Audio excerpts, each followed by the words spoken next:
Olá, começa agora o JBR News e hoje vamos falar de números das pesquisas eleitorais que confirmam uma tendência de alta do crescimento de um dos candidatos e até um possível empate técnico.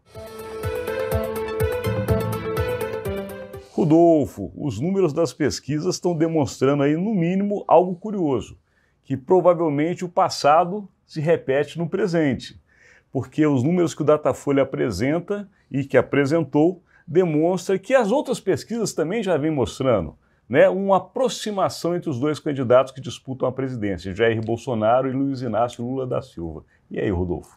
Então, se você assistiu aqui o nosso comentário anterior, a gente já falava sobre essa aproximação que a pesquisa Datafolha confirmou, né?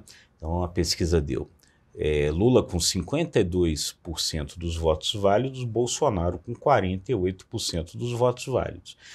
Se você pegar o pior cenário que a pesquisa mostra do Lula, 50%. Se você pegar o melhor cenário que a pesquisa mostra para o Bolsonaro, 50%. Por quê? E ainda porque a tem margem de erro é 2 pontos percentuais para cima ou para baixo. Então, no pior cenário do Lula, 50%, no melhor cenário do Bolsonaro, 50%. Agora, o Datafolha, Alexandre, isso é importante talvez a gente comentar aqui um pouco, achou prudente não falar em empate técnico, por algumas questões aí de metodologia da pesquisa.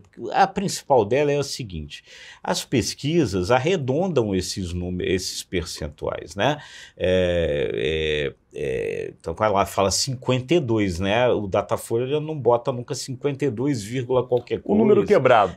Como a gente diz. O que o Datafolha está explicando é o seguinte: que quando dá um meio acima do meio, sobe para 1, né? Abaixo do meio, sobe para 0. Então, se ele arredonda para cima, arredonda para baixo. Então, o que o Datafolha está dizendo é que o melhor cenário do Lula ainda é 0, qualquer coisa melhor que o pior cenário do Bolsonaro. Então, considerando esses percentuais que depois eles arredondam, o Lula ainda estaria um pouco à frente do Bolsonaro. E a gente acaba tendo que lembrar um pouco da história, né, Rodolfo? Porque nós tivemos, em 2014, uma disputa muito acirrada entre Dilma Rousseff, que virou, inclusive, a presidente do Brasil, e Aécio Neves, que disputava pelo PSDB na época, que perdeu por cerca de pouco mais de 1 milhão de votos.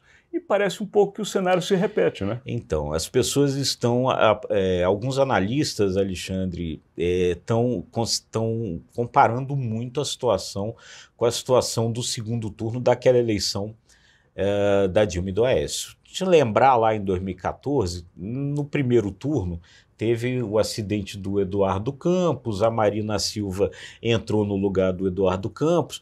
Então houve um momento que a Marina Silva que era a segunda colocada.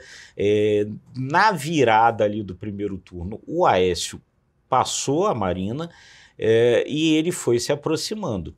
E aí eu tive um cuidado, Alexandre, de ontem ir pesquisar as pesquisas de 2014. E sabe o que dava? Pesquisa do dia 25 de outubro de 2014. Uma data muito próxima muito que estamos próxima hoje, dessa inclusive. Agora. Datafolha, 25 de outubro de 2014, dava Dilma 52, Aécio 48. Números muito semelhantes. A história na política às vezes se repete. Não estamos aqui dizendo, claro, que vai acontecer, mas os números mostram alguns sinais que realmente se assemelham, né, Rodolfo? Se assemelham. Agora, eu acho que tem uma diferença aí que a gente devia considerar, né? Importante. Em 2014, a presidente era a Dilma. Agora, o presidente é o Bolsonaro. Bem lembrado. Será que as ferramentas de presidente seriam suficientes para fazer agora o Bolsonaro conseguir a virada que o Aécio não conseguiu em 2014?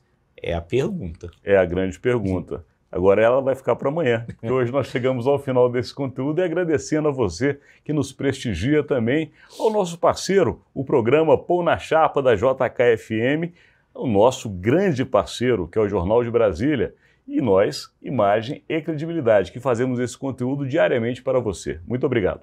Obrigado, até amanhã.